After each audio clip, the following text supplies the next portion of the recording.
అమరావతి రాజధాని ఇష్యూ కావచ్చు, అమరావతికి భూములు రాజధానికి సంబంధించి భూములు ఇచ్చిన రైతులు కావచ్చు, ఇది చాలా పెద్ద రోల్ ప్లే చేస్తుంటుంది అనే ఒక విషయం కూడా ఎప్పుడు మీడియాలో కావచ్చు బయట కావచ్చు ప్రచారం జరుగుతూ వచ్చింది. సో దానికి సంబంధించి రాధికా గారు ఏమంటారు ఒక జేఏసీ నాయకులుగా? ఆవిడ మాటలు విందాం. నమస్తే అండి రాధికా గారు. అంటే అమరావతి రైతుల ఇష్యూ ఎలాంటి ఇంపాక్ట్ చూపించింది అనుకుంటున్నారు ఇప్పుడు వచ్చిన ఈ రిజల్ట్స్ కి? భారీ ఓటమి చవి చూశాడండి జగన్మోహన్ రెడ్డి గారు. ఎందుకంటే జగన్మోహన్ రెడ్డి గారు కూడా ఎక్స్పెక్ట్ చేయలేదేమో ఇంత భారీ ఓటమి స్వీకరిస్తాడు అని చెప్పి జగన్మోహన్ రెడ్డి గారు కూడా అనుకొని ఉండరు.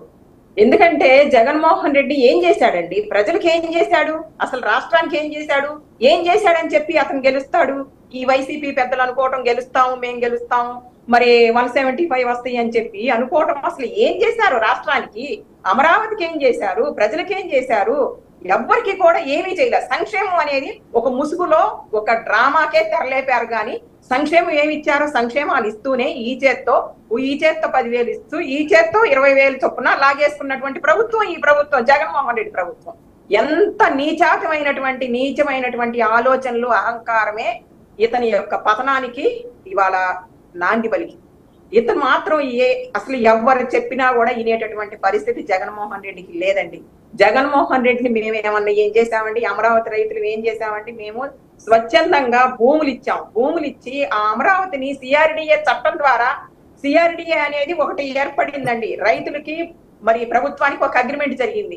ఆ అగ్రిమెంట్ ని కంటిన్యూ చేయి బాబు అని చెప్పి మేము పోరాటం చేస్తే మా మీద కేసులు పెట్టి, మా మీద అనేకమైనటువంటి పదజాలాన్ని దుర్భాషలాడి, మరి ఎన్నో రకాలుగా హింసలు పెట్టి, డ్రోన్ కెమెరాలు పెట్టి మమ్మల్ని నీచంగా మమ్మల్ని మేము కట్టుకునేటటువంటి చీరల దగ్గర నుంచి కూడా మరి ఎన్నో దుర్భాషలాడారండి ఈ వైసీపీ పెద్దలు. ఆ రోజు మేము ఎంత ఏడ్చామండి. ఈ రోజు వరకు కూడా మేము మహిళలు ఎంత ఏడుస్తా మేము ఉద్యమాలు చేసి రోడ్డు మీదకి వచ్చి రోడ్డు మీద అన్నం తిన్నామండి. మేము భూములు ఇచ్చిన నేరానికి మేము రోడ్డు మీద అన్నం తిన్నాం.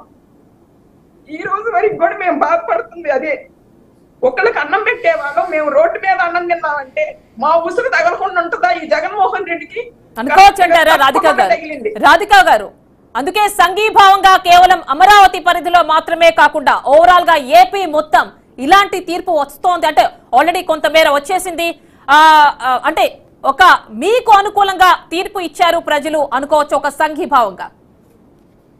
మాకు అనుకూలంగానే మేము మొదటి నుంచండి భగవంతుడిని నమ్ముకున్నాము, న్యాయ దేవతను నమ్ముకున్నామండి, న్యాయస్థానాలనే నమ్ముకున్నాము. ఎందుకంటే మేము చేసేది న్యాయ పోరాటం, ధర్మ పోరాటం. మేము చేసేది మాత్రం మేము న్యాయం అడిగాము కానీ ఎవరి ఆస్తులు కానీ, జగన్మోహన్ రెడ్డి ఆస్తులు కానీ ఎవరిని పెట్టమని అడగల.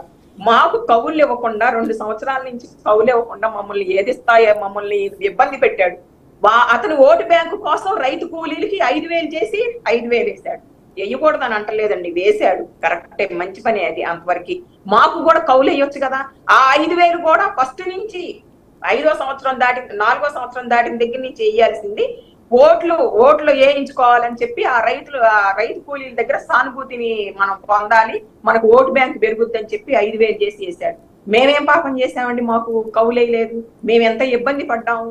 మాకు బయటికి వెళ్తే మమ్మల్ని ఎంతమంది ఎన్ని రకాలుగా మాకు ఎంత చేయూతనిచ్చారనుకుంటున్నారు. పాదయాత్ర చేసాము. మరి నిన్నగాక మొన్న ప్రచారానికి కూడా మేము అమరావతి రైతులు కంకణం కట్టుకొని వెళ్ళాం. ఎందుకంటే ఈ జగన్మోహన్ రెడ్డి గద్దె దించాలి.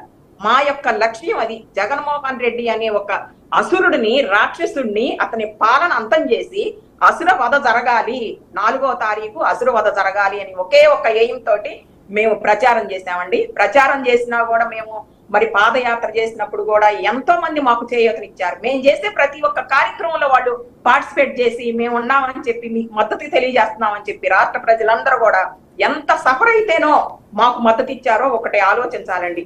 ప్రజలందరూ కూడా ఆలోచించి మరి మంచి నిర్ణయానికి వచ్చి ఇవాళ సైలెంట్ గా ఓటు వేసి మరి వాళ్ళ జగన్మోహన్ రెడ్డి పతనం మేము కళ్ళారా చూసామండి. ఇదే మేము కోరుకుంది. ఎందుకంటే 5 సంవత్సరాల నుంచి రైతులమి, మహిళలమి, రైతు కూలీలమి ఎంతో మంది కూడా ఎంత ఇబ్బంది పడ్డామంటే రోడ్ల మీద తిరుగుతూ అడుక్కున్నాము. మేము అడుక్కోవటమే జరిగిందో, మరి ప్రతి ఒక్క నాయకుడు కాళ్ళు కొట్టుకోవటమే జరిగిందో, ఎక్కడెక్కడికో వెళ్ళి మీరు మాకు మద్దతు ఇయ్యండి అని రాష్ట్రం అంతా తిరిగి మరి అడుక్కున్నామండి.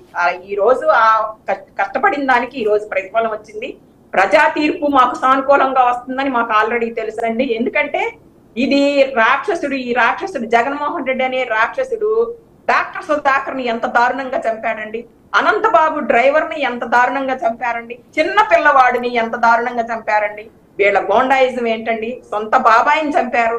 మరి మా రైతులు 300 మంది రైతులు గుండెలాగి చనిపోయారండి ఈయన తీసుకున్నటువంటి అనాలోచిత కారణం చేత, నిర్ణయం చేత. ఎంతమంది సఫర్ అయ్యారో. ప్రతి ఒక్క కుటుంబం బాధపడిన కుటుంబమేనండి ఈ వ్యక్తి మూలాన, ఈ జగన్మోహన్ రెడ్డి మూలాన. ప్రతి ఒక్క రాష్ట్రంలో ఒక్క వ్యక్తి కాదు, ప్రతి కుటుంబం కూడా ఈయన వల్ల బాధిత కుటుంబాలే. ఇలాంటి బాధలు ఉన్నప్పుడు ఎందుకు వేస్తారండి ఓట్లు? జగన్మోహన్ రెడ్డికి ఎందుకు గెలిపిస్తారు? ఏం చేశాడని చెప్పి గెలిపిస్తారు? వాళ్ళకి అందరికీ తెలుసు, ప్రజలకి తెలుసు, అమరావతి రైతులకు తెలుసు, ప్రతి ఉద్యోగస్తులకు తెలుసు, ప్రతి ఒక్కరికి తెలుసు అండి. ఎందుకంటే ఇతను మళ్ళీ వస్తే రాష్ట్రం అంధకారం అయిపోతుంది. రాష్ట్రం అనేది ఇక మిగులు ఉండదు. అసలు మన మనుగడ అనేది ఉండదు.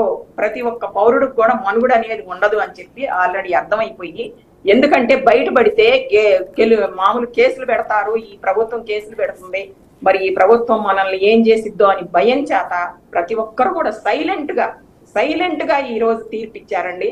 ఈ రోజు రాష్ట్ర ప్రజలందరూ కూడా మాకు చేయూతనిచ్చి మరి అమరావతి రైతులకు కూడా సహాయం చేసినందుకు వాళ్ళందరికి కూడా ధన్యవాదాలు తెలియజేస్తున్నామండి.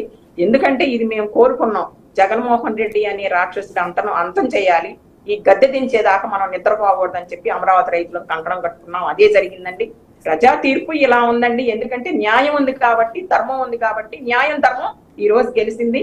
మేము ఇంకా కూడా జగన్మోహన్ రెడ్డి ముందు ఫ్యూచర్ లో కూడా తన అహంకారం వల్ల, తన గోండాయిజం దౌర్జన్యం వల్ల అసలు ఫ్యూచర్ లో రాజకీయం అనేది లేకుండా తను చేసుకున్నాడు జీవితాన్ని. రాజకీయ జీవితం అనేది లేదు అసలు. అతను ఇక ఒక నెంబర్ కూడా ఎక్కువేనమాట. ఇంకా ముందు రోజుల్లో కూడా అలాంటి పరిస్థితి తెచ్చుకున్నాడండి. అసలు ఎక్కడా కూడా ఇతనికి అనేది మంచి అనేది లేదు, జాలి అనేది లేదు. ఎంతో మంది రైతులు కూడా ఈ రోజు వరకు కష్టపడుతూ ఉన్నాము అని అంటే అది ఒక న్యాయస్థానమే మాకు మంచి చేసిందండి. న్యాయస్థానాన్ని నమ్ముకున్నాము, భగవంతుని నమ్ముకున్నాము. మాకు భగవంతుడి అనుగ్రహం ఉంది, న్యాయస్థానాల అనుగ్రహం ఉంటానే ఈ రోజు అమరావతి అనేది నిలబడిందంటే న్యాయస్థానాల వల్ల, భగవంతుడి వల్లే నిలబడిందండి. ప్రమాణ స్వీకారం కూడా అమరావతిలోనే ఉంటుందని చెప్పి ఇన్ఫర్మేషన్ వస్తోంది చంద్రబాబు నాయుడుది. ప్రమాణ స్వీకారం అమరావతి సృష్టికర్త, అభివృద్ధి ప్రదాత చంద్రబాబు నాయుడు గారు ప్రమాణ స్వీకారం అమరావతిలోనే చేస్తారు అని చెప్పి మాకు తెలుసండి. ఎందుకంటే మా ఆత్మ అనేది అలా చెప్తుంది. చంద్రబాబు నాయుడు గారు అమరావతిని సృష్టించారు కాబట్టి అమరావతిలోనే ప్రమాణ స్వీకారం చేస్తారు. మరి 3 రాజధానులు అన్నాడు జగన్మోహన్ రెడ్డి. నిజంగా 3 సీట్లు ఇచ్చినట్టయితే ప్రజలు ఇంకా బాగుండేదండి. ఎందుకంటే 3 రాజధానులు అన్నాడు కాబట్టి మరి ప్రతి ఒక్కరు కూడా ఆలోచించి 3 సీట్లు ఇచ్చినట్టయితే జగన్మోహన్ రెడ్డికి ఇంకా బాగుండేది. అతనికి కొంచెం ఎక్కడో కొంచెం టైం బాగుండి ఈ సీట్లు అన్నా వచ్చినాయి. అదైతే మేము ఎక్స్పెక్ట్ చేసిందే. జగన్మోహన్ రెడ్డికి కేకే గారి సర్వే వచ్చినప్పుడే మేము ఎక్స్పెక్ట్ చేసామండి ఇది కరెక్ట్, ఇట్లాగే వస్తుంది. ఎందుకంటే ఈ రాష్ట్రం ఆ రాక్షస పాలన నుండి విముక్తి కాబోతుంది. మామూలుగా గెలుపు అనేది మాకు ఎంత సంతోషంగా ఉండేది కాదండి. భారీ మెజార్టీ వచ్చింది అని అంటే ఇది దీనిలో అమరావతి శివశంకర్ గారు మీరు చెప్పండి, Jaganmohan Reddy why not 175 out of 175 అన్నారు. అలాగే 25కి 25 ఎంపీ సీట్లు కూడా గెలవాలి అని చెప్పి అన్నారు. అంటే ఆయన ప్రజలకి బటన్లోకి డబ్బులు వేస్తున్నాం కాబట్టి ప్రజలు ఓట్లు వేస్తారు అని అనుకున్నారు. కానీ ఈ రోజు ప్రజా తీర్పు వేరే విధంగా ఉంది. ఓటు వేసి సమాధానం చెప్పారు. ఏమంటారు మీరు? ప్రజా తీర్పు అండి సంక్షేమమే కాదండి రాష్ట్రానికి కావాల్సింది. అభివృద్ధి కావాలి, నిరుద్యోగులకి ఉద్యోగాలు కావాలి, మరి యువతకి మరి భవిష్యత్తు లేదు. మరి ఇతను వచ్చిన తర్వాత భవిష్యత్తు అంధకారం అయిపోయింది, రాష్ట్రం అంతా నాశనం అయిపోయింది. ఇక్కడ చూడండి ఆల్రెడీ కట్టినటువంటి బిల్డింగ్లు ఎంతో సంపద వెచ్చించి మరి గ్రావెల్స్ ఏంటి, మరి డ్రైనేజీ కొట్టాలి ఏంటి, ఎన్నెన్నో పడి ఉండయి. అవన్నీ కూడా అతనికి కనీసం జాలి అనేది లేకుండా ఇంత నాశనం అయిపోతుంది రాష్ట్ర సంపద, ప్రజల సంపద ఇంత నాశనం అయిపోతుంది. కనీసం జాలి అనేది కూడా లేకుండా, మానవత ఆలోచన కూడా లేకుండా అతను ఒక మూర్ఖంగా ప్రవర్తించడానే ఈ రోజు అతని పతనానికి నాందండి. ఇవాళ పతనం అయ్యాడు అంటే అతనికి జాలి అనేది కానీ, అతనికి మంచి అనేది కానీ అతనికి లేదు. కేవలం అతను పొందే అహంకారం, ఆ అహంకారమే అతన్ని దెబ్బతీసింది. ఇలాంటి అహంకారి ముందు రోజుల్లో కూడా గెలవడం, అసలు ముందు రోజుల్లో కూడా అతనికి భవిష్యత్తు, రాజకీయ భవిష్యత్తు.